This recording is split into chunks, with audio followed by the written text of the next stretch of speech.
রামভেলিং। এই কথাটা শোনার সাথে সাথে তোমাদের মাথায় নিশ্চয়ই অ্যাটাক অন টাইটান অ্যানিমের রামভেলিং এর কথা চলে এসেছে।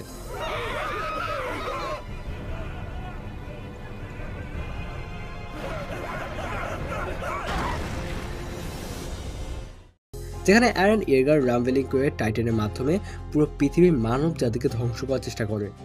রামভেলিং এর দৃশ্যগুলো ছিল আসলেই অনেক ভয়াবহ, কিন্তু আমার প্রশ্ন হলো, রামভেলিং এর মতো অবস্থা কি বাস্তব জীবনে হওয়া সম্ভব?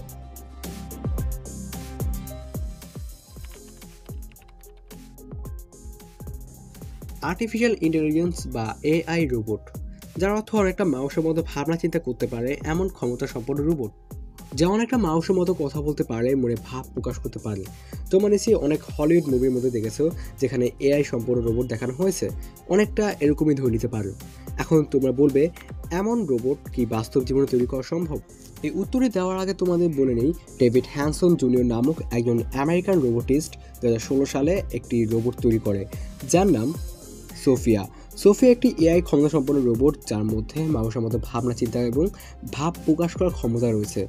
এখন তোমাদের প্রশ্নের উত্তর হলো হ্যাঁ, এআই সম্পূর্ণ রোবট তৈরি করা সম্ভব, আর তা করতে অনেকাংশে বিজ্ঞানীরা সফলও হয়েছে। ওয়েট, আমরা যেন কোথায় ছিলাম? রামভেলিং, যেখানে আমাদের ধ্বংসক্ষেত্র দেখানো হয়েছে। তো এখন যদি এআই সম্পূর্ণ রোবটগুলো যদি অনেক অ্যাডভান্স হয়ে যায় এবং মানব জাতির হাতের বাইরে চলে যায়, তাহলে আমরা রামভেলিংয়ের মতো ভয়াবহ কিছু দেখলেও দেখতে পারি। এখন আমি এটা বলছি না যে সব কিছু পুরোপুরি রামভেলিংয়ের মতোই হবে, এটা অন্যভাবেও হতে পারে। কারণ একই টেকনোলজি মানুষ যত বেশি ব্যবহার করবে, সেই টেকনোলজি সেই মানুষের জন্য তত বেশি ক্ষতিকর হয়ে দাঁড়াবে।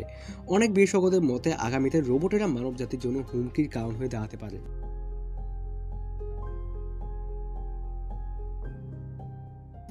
তো আমি এতক্ষণ ধরে যা বললাম তা পুরোপুরি আমার কল্পনা ভিত্তিক, যা আমার ধারণা থেকে বলা। এই বিষয়ে না তোমাদের কি মনে হয় তা নিশ্চয়ই কমেন্ট করে জানিও।